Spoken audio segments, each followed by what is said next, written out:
Hello everyone, यह coordination compounds का part 11 जिसमें हम पढ़ने वाले हैं बॉन्डिंग इन मेटल कार्बोनिल्स। इससे पहले कि हम बॉन्डिंग के बारे में पढ़े, सबसे पहले हमें यह देखना है कि मेटल कार्बोनिल्स होता क्या है। जो मेटल कार्बोनिल होता है इसमें क्या होगा, मेटल हमारा मान लीजिए कोई मेटल हो गया और कार्बोनिल यानी CO लिगैंड। ठीक है, CO जनरली क्या होता है, कार्बन मोनोऑक्साइड, इसे हम कहते हैं कार्बन मोनोऑक्साइड। लेकिन जब वो लिगैंड की तरह बिहेव करने लगता है तब हम उसे कहते हैं कार्बोनिल। जैसे मान लीजिए कार्बोनिल X टाइम्स है, 4, 5 या 6 टाइम्स हो सकता है। ऐसे टाइप के जो कॉम्प्लेक्सेस होते हैं उन्हें हम कहते हैं मेटल कार्बोनिल्स। इनका कुछ एग्जाम्पल है, जैसे निकल टेट्रा कार्बोनिल यानी निकल के साथ 4 कार्बोनिल हो गए, या फिर आयरन पेंटा कार्बोनिल FeCO5, या क्रोमियम के साथ 6 कार्बोनिल। तो ये सब क्या है, हमारे मेटल कार्बोनिल्स में आते हैं। तो जनरली निकल, आयरन, क्रोमियम उसे हमने M से डिनोट किया है। कार्बोनिल कितनी बार है, 4, 5, 6 फिक्स नहीं है तो हम उसे X ले लेंगे। तो ये होता है मेटल कार्बोनिल्स का जनरल फॉर्मूला। तो अब हम यहाँ पर ये देखेंगे कि जो मेटल कार्बोनिल्स होते हैं उसे हम कैसे डिफाइन करेंगे। Complexes which have carbonyl as ligand, ऐसे कॉम्प्लेक्सेस जिसमें कार्बोनिल लिगैंड की तरह बिहेव करे उन्हें हम मेटल कार्बोनिल्स कहते हैं। और ये एक तरह का होमोलेप्टिक कॉम्प्लेक्स होता है। होमोलेप्टिक हमने ऑलरेडी पढ़ा था, जिसमें सिर्फ वन काइंड ऑफ लिगैंड हो। तो क्योंकि यहाँ पर सिर्फ एक ही तरह का लिगैंड है कार्बोनिल, इसलिए ये होमोलेप्टिक कॉम्प्लेक्स कहलाता है। अब हम यहाँ पर और एक चीज देखेंगे कि जो मेटल कार्बोनिल है ये एक ऑर्गेनोमेटैलिक कंपाउंड है। ये क्या है, ऑर्गेनोमेटैलिक कंपाउंड। इसके बारे में हम ज्यादा डीप में नहीं जाएंगे क्योंकि हम यहाँ पर सिर्फ अपने NCERT में जितना दिया हुआ है हम उसके बारे में ही पढ़ रहे हैं। तो मैं बस आपको एक इंट्रोडक्शन दे रही हूँ ऑर्गेनोमेटैलिक कंपाउंड होता क्या है। जनरली हम लोग ऑर्गेनिक कंपाउंड्स किसे कहते हैं, जिसमें कार्बन होता है। तो ऑर्गेनो मीन्स हम यहाँ पे मान लेते हैं कार्बन, और मेटैलिक बोला गया यानी कार्बन और मेटल का जब बॉन्ड बनता है किसी कंपाउंड में तो उस कंपाउंड को हम कहते हैं ऑर्गेनोमेटैलिक कंपाउंड। यानी वो कंपाउंड जिसमें मेटल जो है वो कार्बन के साथ अटैच्ड हो उन्हें हम कहते हैं ऑर्गेनोमेटैलिक कंपाउंड। जैसे मैं आपको अगर इसका स्ट्रक्चर बना के दिखाऊं तो आप समझ सकेंगे कि जो निकल एक मेटल है वो कार्बन से अटैच्ड होता है। यानी निकल जो होता है ना, वो जब कार्बोनिल लिगैंड से कुछ इस तरह से अटैच्ड होगा तो यहाँ पर भी तो मेटल एंड कार्बन के बीच में बॉन्ड बना है, तो इसे हम कहते हैं ऑर्गेनोमेटैलिक कंपाउंड। तो मेटल कार्बोनिल्स है तो कॉम्प्लेक्स, बट वो जो है ऑर्गेनोमेटैलिक कंपाउंड्स के अंदर लाई करते हैं। अब हम इससे पहले कि पूरा बॉन्डिंग देखें, मेटल कार्बोनिल्स के अंदर जाएं, हम ये देखेंगे कि जो कार्बोनिल लिगैंड होता है इसका स्ट्रक्चर कैसे होता है। जब हम इसका स्ट्रक्चर समझ लेंगे ना तो हम ये समझ सकते हैं कि ये जो कार्बोनिल लिगैंड है वो मेटल के साथ किस तरह का बॉन्ड बना सकता है। तो हम पहले कार्बोनिल लिगैंड में जो बॉन्डिंग होती है उसे देख लेते हैं। जैसे हमें पता है कार्बोनिल लिगैंड CO होता है ना, और हमें पता है कार्बन जो होता है इसका एटॉमिक नंबर होता है 6 एंड ऑक्सीजन का एटॉमिक नंबर होता है 8। 6 का मतलब है 2,4, 8 यानी 2,6, ये इसका इलेक्ट्रॉनिक कॉन्फ़िगरेशन हो गया। इसका मतलब ये है कि कार्बन के वैलेंस शेल में 4 इलेक्ट्रॉन है और ऑक्सीजन के वैलेंस शेल में 6 इलेक्ट्रॉन है। यानी कार्बन को अगर हम बनाएंगे तो उसके आउटरमोस्ट शेल में हम 4 इलेक्ट्रॉन इस तरह से दिखाएंगे, और अगर हम ऑक्सीजन को दिखाना चाहे तो इसमें 6 इलेक्ट्रॉन है तो हम उसे इस तरह से दिखाएंगे। अब जैसे हमें पता है कि ऑक्सीजन के पास 6 इलेक्ट्रॉन है तो वो क्या करेगा, अगर उसे और 2 इलेक्ट्रॉन, इसे +2 और 2 इलेक्ट्रॉन मिल जाए तो ये अपना ऑक्टेट पूरा कर सकता है। तो ये क्या करेगा, कार्बन के साथ 2 इलेक्ट्रॉन शेयर करेगा, यानी अपना ये 2 इलेक्ट्रॉन कार्बन की ये 2 इलेक्ट्रॉन के साथ शेयर करेगा। तो ऑक्सीजन के पास 8 इलेक्ट्रॉन हो गए। अब जब ऑक्सीजन इसके साथ सिर्फ 2 इलेक्ट्रॉन शेयर कर रहा है तो कार्बन को सिर्फ यही 2 इलेक्ट्रॉन मिल रहे होंगे। तो ऑक्सीजन का 8 इलेक्ट्रॉन तो पूरा हो गया, बट कार्बन का सिर्फ 1, 2, 3, 4, 5, 6 6 इलेक्ट्रॉन हुए। बट इसे तो और 2 इलेक्ट्रॉन की जरूरत थी ना। ऑक्सीजन ने तो अपना ऑक्टेट पूरा कर लिया, बट कार्बन के पास अब सिर्फ 6 ही इलेक्ट्रॉन है। तो अब ये क्या करेगा वो हमें देखना है। तो यहाँ पर होगा ये क्योंकि ऑक्सीजन को अपना ऑक्टेट पूरा करने के लिए कार्बन ने 2 इलेक्ट्रॉन दिया, तो उस म्यूचुअल अंडरस्टैंडिंग में ऑक्सीजन क्या करेगा, अपनी जो लोन पेयर है जो वो शेयर नहीं कर रहा था, उस लोन पेयर को ये पूरा का पूरा कार्बन को दे देगा। तो ये किस तरह से, जैसे देखिए ये कार्बन है, इसके पास ये वाला lone pair as it is रहेगा, और ऑक्सीजन है, इनके बीच में ये 2 बॉन्ड बना हुआ है, ये हम इस तरह से दिखा सकते हैं। और ये वाला लोन पेयर ऑक्सीजन ने कुछ नहीं किया है, अपने पास रखा हुआ है, वो भी हम दिखा देंगे। और होगा ये कि ये वाला जो लोन पेयर है वो ऑक्सीजन ने क्या किया, कार्बन को दे दिया, यानी ये वाला जो 2 लोन पेयर था, ये वाला जो 2 इलेक्ट्रॉन था वो उसने कार्बन को इस तरह से दे दिया। यानी इस टाइप के बॉन्ड को हम क्या कहते हैं, कोऑर्डिनेट बॉन्ड। और कोऑर्डिनेट बॉन्ड बनने के बाद जनरली वो कोवेलेंट की तरह ही बिहेव करते हैं। तो हम इसे कैसे दिखा सकते हैं, कार्बन के पास एक लोन पेयर, उसके बाद हम क्या देखेंगे, 2 कोवेलेंट बॉन्ड तो पहले से था, अब क्योंकि ऑक्सीजन ने ये वाला लोन पेयर इसे दे दिया तो यहाँ पर और एक बॉन्ड बन गया इनके बीच में, और ऑक्सीजन के पास खुद का भी एक लोन पेयर प्रेजेंट है। तो ऐसे हम देखते हैं कार्बोनिल लिगैंड का स्ट्रक्चर। तो इतना क्लियर होगा आपके लिए। इसका मतलब यह है कि 2 बॉन्ड जो बना हुआ है उसमें शेयरिंग हुई है, और ये जो तीसरा जो बॉन्ड है वो प्योरली ऑक्सीजन के इलेक्ट्रॉन है, ये दोनों ही इलेक्ट्रॉन ऑक्सीजन का खुद का है। तो वो मैंने यहाँ पर आपको समझाया है। अब हम ये देखते हैं कि जो कार्बोनिल है वो किस तरह से लिगैंड की तरह बिहेव करता है। जैसे हमने अभी देखा, कार्बन और ऑक्सीजन के बीच में ट्रिपल बॉन्ड था, कार्बन के पास एक लोन पेयर, ऑक्सीजन के पास एक लोन पेयर। अब जैसे हमने ये देखा है कि जो लिगैंड्स होता है वो अपनी लोन पेयर क्या करते हैं, मेटल के वेकेंट ऑर्बिटल में डोनेट करते हैं। मान लो कि ये एक मेटल है, इसके पास कोई वेकेंट ऑर्बिटल है कुछ इस तरह से, ये हम बॉन्डिंग में भी अब देखेंगे डिटेल में। तो होगा ये कि जो कार्बन है, आप ये सोचोगे कि यहाँ पर भी लोन पेयर है, यहाँ पर भी लोन पेयर है, तो ये जो कार्बोनिल है वो कौन सा लोन पेयर यहाँ पे डोनेट करता है। क्या हमने इसे एम्बिडेंटेट लिगैंड में पढ़ा था? अगर पढ़ा होता तो हम कह सकते कि वो ये लोन पेयर भी डोनेट कर सकता है, ये भी कर सकता है, बट ये एम्बिडेंटेट नहीं है, वो सिर्फ अपना ये वाला जो लोन पेयर है वही डोनेट करेगा जो कार्बन से अटैच्ड है। ऑक्सीजन वाला जो लोन पेयर है वो डोनेट नहीं करता, तो ये जो है डोनेशन नहीं करेगा, यानी ये वाला इलेक्ट्रॉन जब मेटल में जाएगा तब ये बनाता है बॉन्ड। यानी कि जब कार्बोनिल लिगैंड का जो लोन पेयर है वो मेटल को दे देता है तब यहाँ पर बॉन्ड बनता है। और आपने यहाँ पर क्या देखा, ये अपना दोनों इलेक्ट्रॉन एक ही मेटल को देगा, तब ना ये टर्मिनल लिगैंड की तरह बिहेव करता है। ये कैसे बिहेव करता है, टर्मिनल लिगैंड की तरह। या फिर ऐसा भी हो सकता है कि जो कार्बोनिल लिगैंड है, जैसे मैंने यहाँ पर ड्रॉ किया वैसे ही बना लेती हूँ, ये हो गया। मान लो हमारे पास 2 मेटल है, ये क्या कर सकता है, अपना एक इलेक्ट्रॉन इस मेटल को देगा और एक इलेक्ट्रॉन इस मेटल को देगा। कुछ इस तरह से अगर ये बॉन्ड बनाते हैं तो ये कार्बोनिल लिगैंड क्या कर रहा है, इन दोनों मेटल के बीच में एक ब्रिज की तरह काम कर रहा है, तब इसे हम कहते हैं ब्रिडजिंग लिगैंड। क्या कहते हैं, ब्रिडजिंग लिगैंड। तो इसका ये मतलब है कि जो कार्बोनिल लिगैंड है वो टर्मिनल लिगैंड की तरह भी बिहेव कर सकता है, या फिर वो ब्रिडजिंग लिगैंड की तरह भी बिहेव कर सकता है। टर्मिनल लिगैंड की तरह वो कब बिहेव करेगा, जब कार्बन अपना लोन पेयर के दोनों इलेक्ट्रॉन एक ही मेटल को दे रहा है। और वो ब्रिडजिंग लिगैंड की तरह कब बिहेव करेगा, जब वो अपने लोन पेयर के दोनों इलेक्ट्रॉन्स में से क्या करेगा, एक इलेक्ट्रॉन एक मेटल को और दूसरा इलेक्ट्रॉन दूसरे मेटल को देगा। तो इतना आपको समझना है। अब हम देखते हैं कुछ एग्जाम्पल्स जिसमें हम देखेंगे CO टर्मिनल लिगैंड की तरह कहाँ पे बिहेव करता है, ब्रिडजिंग में कहाँ पे बिहेव करता है। आपके टेक्स्ट बुक में ही कुछ एग्जाम्पल्स दिए हैं मेटल कार्बोनिल्स का, जैसे कि NiCO4 है, FeCO5 है, CrCO6 है, ये सब हो गए। अब आपको ये भी पता है कि जो कार्बोनिल लिगैंड होता है वो न्यूट्रल है, यानी उसमें कोई चार्ज नहीं है। और जैसे कि हमने देखा ये सारे जो कॉम्प्लेक्सेस है इसमें भी कोई ओवरऑल चार्ज नहीं है।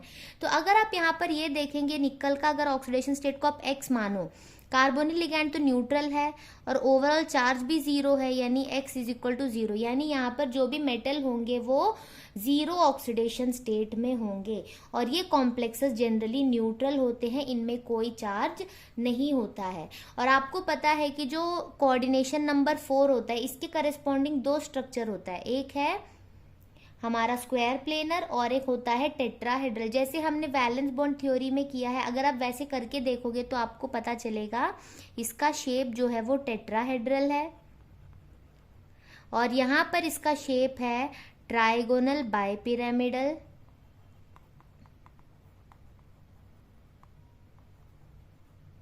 और इसका शेप होगा आपका ऑक्टाहेड्रल। ये 3 शेप है।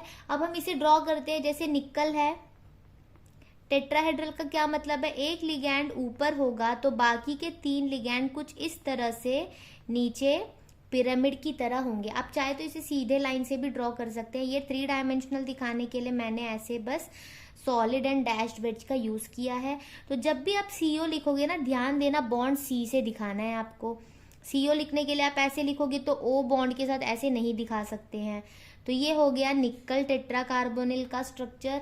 अब अगर आपको ट्राइगोनल बाइपिरामिडल बनाना है तो इसमें क्या होगा, जो हमारा आयरन है उसके साथ 3 कार्बोनिल जो है कुछ इस तरह से अटैच्ड होगा, जैसे ट्राइंगल के 3 वर्टिसेस में होते हैं ना, यानी ये 3 जो है एक प्लेन में लाई कर रहे हैं। ये 3 लिगैंड्स एक प्लेन पे है, एक कार्बोनिल अबव द प्लेन, एक कार्बोनिल बिलो द प्लेन। इसे हम कहते हैं ट्राइगोनल बाइपिरामिडल।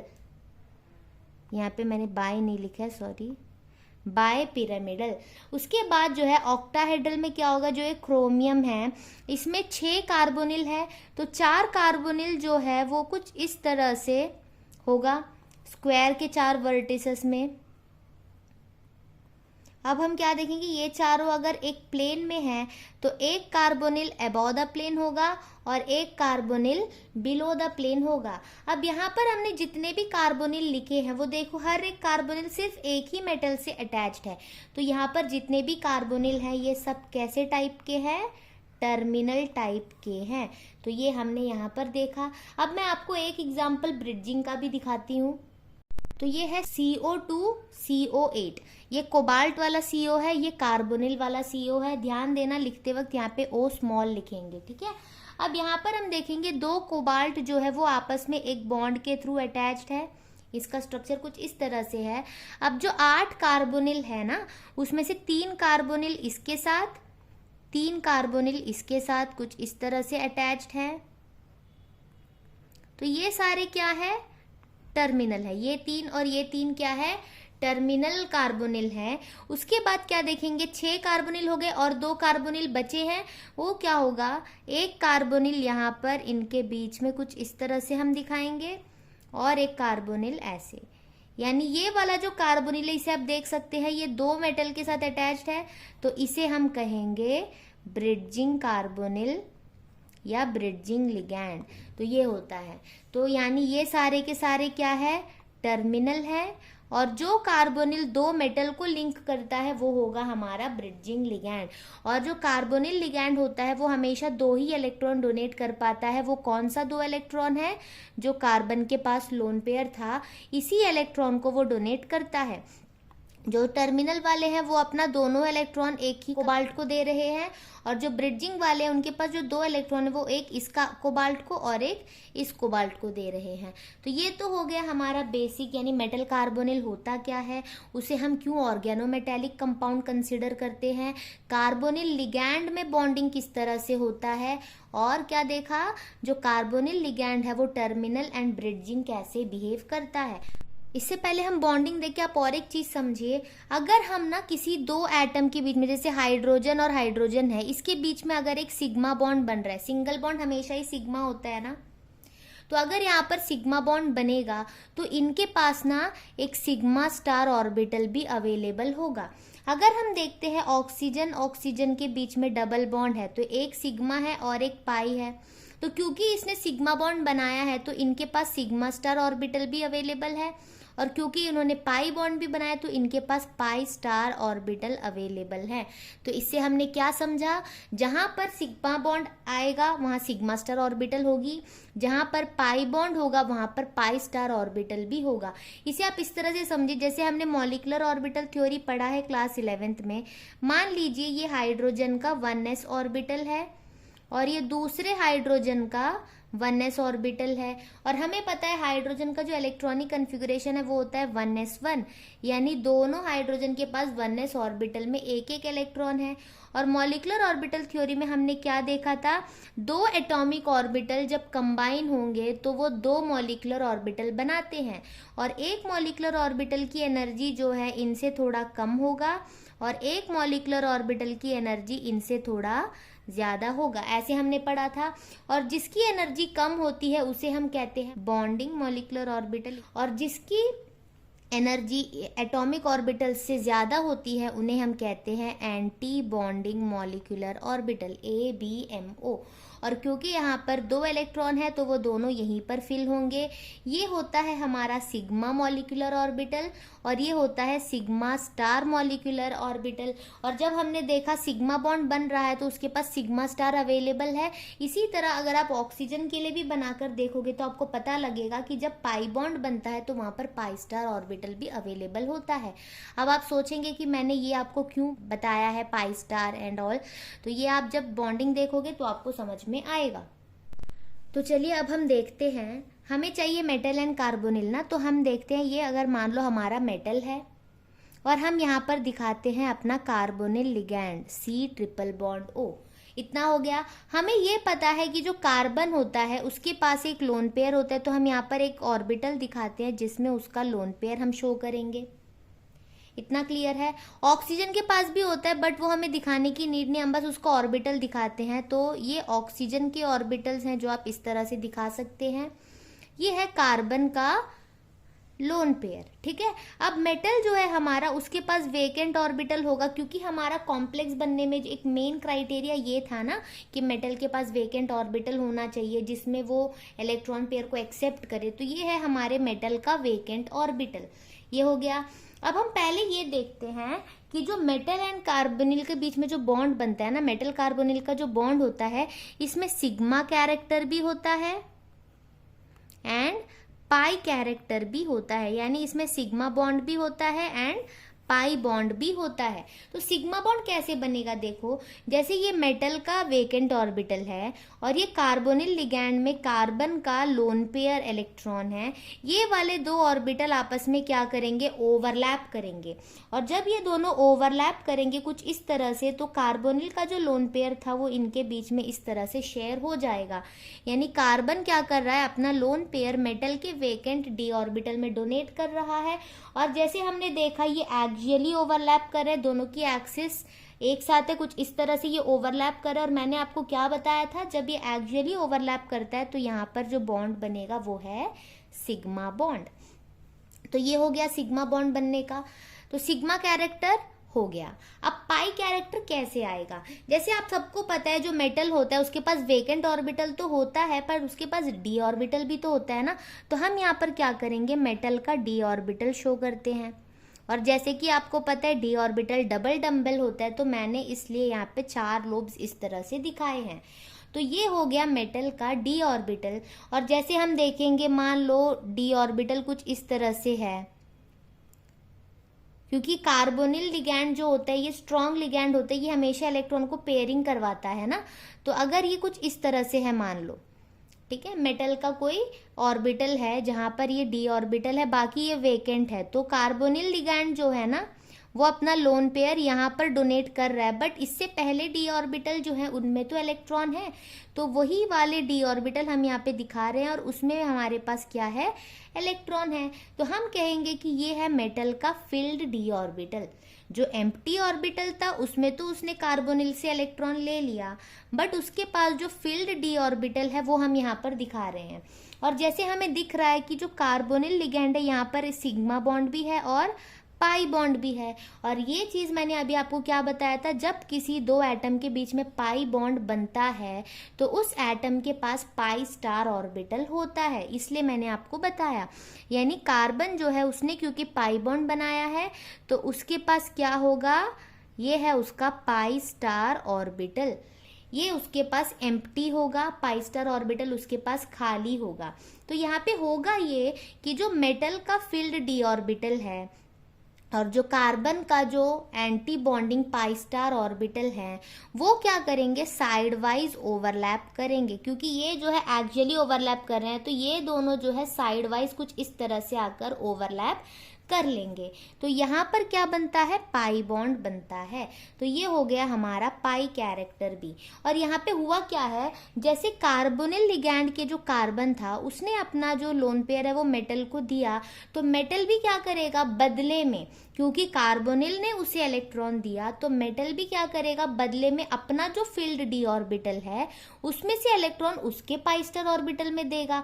यानी इस तरह से कुछ लेन देन जैसा हो गया, अगर उसने मुझे कुछ दिया तो मैं भी बदले में उसे कुछ दूंगी। कुछ इस तरह से यहाँ पर बॉन्डिंग हो रही है। जैसे कार्बोनिल लिगैंड ने अगर मुझे इलेक्ट्रॉन पेयर दिया है तो मैं भी अपने फील्ड डी ऑर्बिटल में से इलेक्ट्रॉन उसके एंटी बॉन्डिंग ऑर्बिटल्स में डोनेट करूंगी। ये चीज यहाँ पर होती है। और यहाँ पर सिग्मा बॉन्ड भी अराइज करता है, पाई बॉन्ड भी अराइज करता है। जब भी आपको बॉन्डिंग के बारे में क्वेश्चन किया जाए तो आप सबसे पहले ये लिखोगे कि जो मेटल कार्बोनिल की बॉन्डिंग होती है उसमें सिग्मा कैरेक्टर और पाई कैरेक्टर दोनों होता है। सिग्मा कैरेक्टर कैसे आता है, by the donation of lone pair of electron of carbon to the vacant orbital of metal. Carbon के जो लोन पेयर है वो मेटल के वेकेंट ऑर्बिटल में जब डोनेट होता है तो सिग्मा बॉन्ड बनता है। और पाई कैरेक्टर कैसे आता है, by donation of electron pair from filled D orbital of metal to the anti bonding pi star orbital of carbon of carbonyl ligand. तो इतना क्लियर है कि यहाँ पे दोनों ही कैरेक्टर आते हैं और वो किस तरह से आते हैं वो भी आपने देखा। और यहाँ पे होगा क्या, जब यहाँ से यहाँ बॉन्ड बनता है और बदले में यहाँ से वहाँ भी बॉन्ड बनता है ना, तो यहाँ पर एक एक्स्ट्रा स्ट्रॉन्ग वाला एक बॉन्ड बनता है और ऐसे बॉन्ड को हम कहते हैं बैक बॉन्डिंग। क्या कहेंगे, बैक बॉन्डिंग। बैक बॉन्डिंग यानी यहाँ से बॉन्ड आया तो बदले में यहाँ से भी वहाँ को एक बॉन्ड गया, तो ये हो गया बैक बॉन्डिंग। या फिर हम इसे कहते हैं सिनर्जिक बॉन्ड। क्या कहते हैं, सिनर्जिक बॉन्ड। सिनर्जी जो होता है ना ये होता है एक्स्ट्रा पावर वाला, यानी कि नॉर्मल जो सिग्मा बॉन्ड या पाई बॉन्ड की जो स्ट्रेंथ है उससे भी कहीं ज्यादा स्ट्रेंथ वाला जो बॉन्ड होता है उसे हम कहते हैं सिनर्जिक बॉन्ड। तो नॉर्मली मेटल कार्बोनिल में जो बॉन्ड होता है उसे हम कहते हैं बैक बॉन्ड या सिनर्जिक बॉन्ड, और ये बहुत ज्यादा स्ट्रांग भी होता है। अगर आपको डिटेल में जानना है तो इसके बारे में ना अगर आपको और अच्छे से समझाया जाए तो ये टॉपिक और इजी हो सकता है, बट क्योंकि मुझे ऐसे लगता है कि इतना आपके लिए काफ़ी है, आपको ये समझ आया होगा। जैसे ये पाई स्टार वाला होता है, इसके आगे ना और भी बहुत कुछ होता है। जैसे कार्बोनिल में जो ट्रिपल बॉन्ड है वो क्या होगा, जैसे बैक बॉन्डिंग हुई, बैक बॉन्डिंग की वजह से मेटल और कार्बन के बीच का जो बॉन्ड है ना, मेटल और कार्बन के बीच का जो बॉन्ड है ये बहुत स्ट्रांग हो जाता है, लेकिन उसकी वजह से ये जो ऑक्सीजन के साथ जो इसका बॉन्ड था ये वीक हो जाता है। ये एक कॉन्सेप्ट यहाँ पर आती है जो आपको हायर स्टडीज में काम आती है। जैसे आप अगर CSIR नेट के लिए प्रिपेयर करें या ग्रेजुएशन लेवल में पढ़े तो यहाँ पर ये वाला एक कॉन्सेप्ट आता है। जैसे बैक बॉन्डिंग जो है बॉन्ड को स्ट्रांग बनाता है, किसके बीच के बॉन्ड को स्ट्रांग बनाता है, मेटल एंड कार्बन के बीच के बॉन्ड को स्ट्रांग बनाता है। बट जब ये वाला बॉन्ड स्ट्रांग हो जाएगा तो इवेंचुअली ये वाला बॉन्ड वीक हो जाएगा। वो किस तरह से, क्योंकि इलेक्ट्रॉन भर किस में रहा है, पाई स्टार ऑर्बिटल में भर रहा है। अगर आप चाहे तो मैं आपको उसका एक दिखा सकती हूँ। अगर आपके लिए इतना काफी है तो आप वीडियो को स्टॉप कर लीजिए। अगर आप जानना चाहते हैं कि क्यों ये बॉन्ड वीक हो रहा है तो आप आगे वाला भी देखिए। तो कार्बोनिल में हम क्या देखते हैं, जैसे ये मेरे पास कार्बन है और ये मेरे पास ऑक्सीजन है। कार्बन का जो इलेक्ट्रॉनिक कन्फिग्रेशन है वो होता है 1s2 2s2 2p2। ये होता है 1s2 2s2 2p4 ये होगा। अब 1s2 एंड 2s2 का जो है ना वो मैं आपको नहीं दिखाती हूँ, मैं बस आपको p के लिए दिखा रही हूँ। अब यहाँ पे होगा क्या, जो 1s 2s के लिए क्या होता है, ये सिग्मा सिग्मा स्टार, ये 1s के लिए था। 2s के लिए भी similar, sigma and sigma star, क्योंकि 1s का 2 और 2 मिलकर 4 इलेक्ट्रॉन, तो 1 2 3 4, और 2s का 2 और 2 मिलकर 4 इलेक्ट्रॉन, 1 2 3 4, ये इस तरह से होता है ना। और इसके ऊपर फिर हमारा p ऑर्बिटल आता है, वो मैं आपको अगले पार्ट में दिखाती हूँ, अगले स्लाइड में। तो इसमें होगा ये कि जैसे हमें पता है जो बॉन्ड ऑर्डर होता है, बॉन्ड ऑर्डर का क्या मतलब होता है, किसी दो एटम के बीच में सिंगल बॉन्ड हो या डबल बॉन्ड हो या ट्रिपल बॉन्ड हो, उसे हम बॉन्ड ऑर्डर से डिनोट करते हैं। बॉन्ड ऑर्डर होता है half into number of bonding minus anti bonding electrons. तो यहाँ पर बॉन्डिंग यानी सिग्मा वाले जो हैं, इसमें 1 2 3 4 इलेक्ट्रॉन्स है, और एंटी बॉन्डिंग यानी स्टार वाले में भी 4 है, तो यहाँ से 4 - 4 0 होता है। तो इनका तो बॉन्डिंग में कोई असर पड़ता ही नहीं है, इसलिए मैंने बोला कि मैं आपको इसका नहीं दिखाती हूँ, मैं डायरेक्ट आपको पी का दिखाती हूँ। तो ये आपको समझ में आ गया कि इन दोनों की वजह से जो भी हुआ ये बॉन्ड पूरा का पूरा 0 हो गया। तो अब हम ये देखेंगे पी से क्या होता है। जैसे हमने देखा कार्बन में क्या था 2p2, तो हम 2p ऑर्बिटल में 2 इलेक्ट्रॉन दिखाएंगे, और ऑक्सीजन में क्या था 2p4, तो उसमें हम p ऑर्बिटल में 4 इलेक्ट्रॉन दिखाएंगे। ये हो गया। अब इसके बाद हम देखेंगे कि यहाँ पे टोटल 3 और 3 6 एटॉमिक ऑर्बिटल है, तो यहाँ पर जो है हमारे पास 6 मॉलिक्यूलर ऑर्बिटल भी होने चाहिए।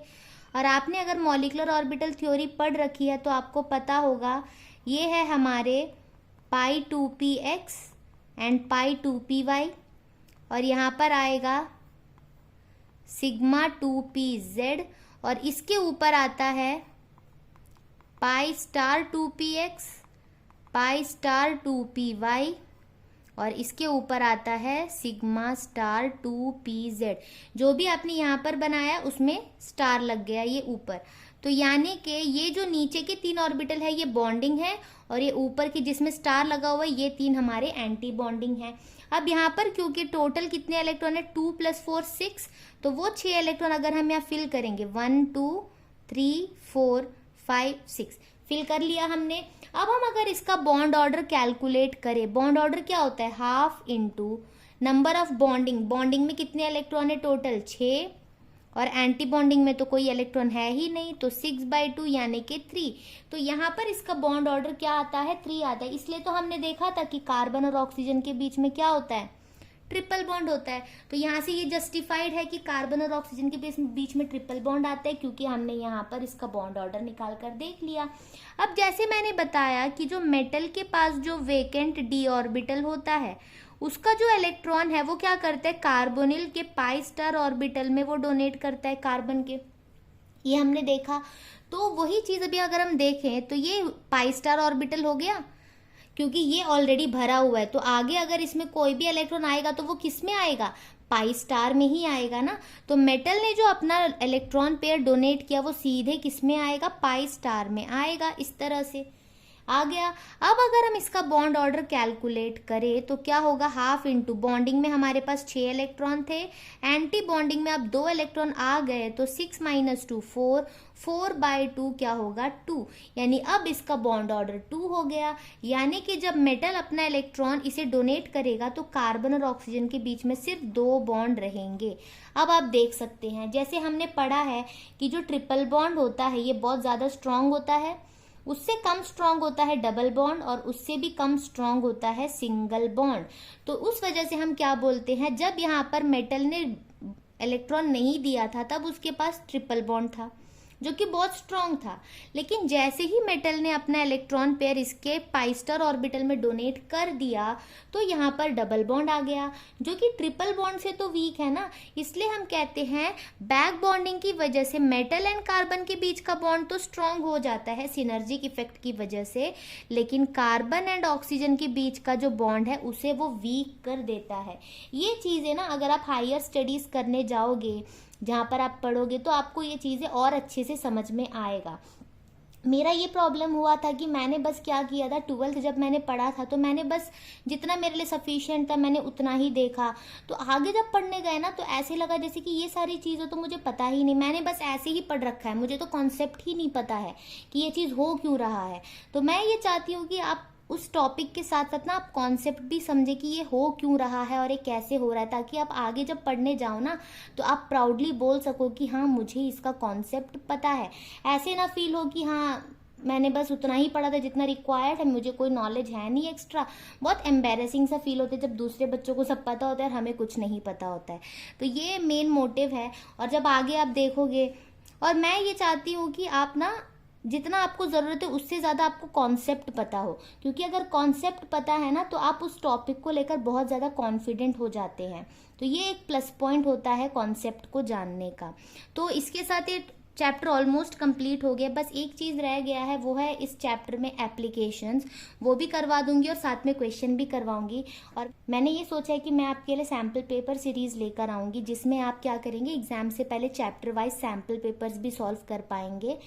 तो होपफुली देखते हैं कैसे होता है, टाइम होगा मैं वो सारी चीज़ें भी करवाऊंगी। और आप प्लीज़ वीडियो को अच्छे से देखें, अगर अच्छा लगे तो लाइक करें, कमेंट करें एंड सब्सक्राइब करें चैनल को। Thank you.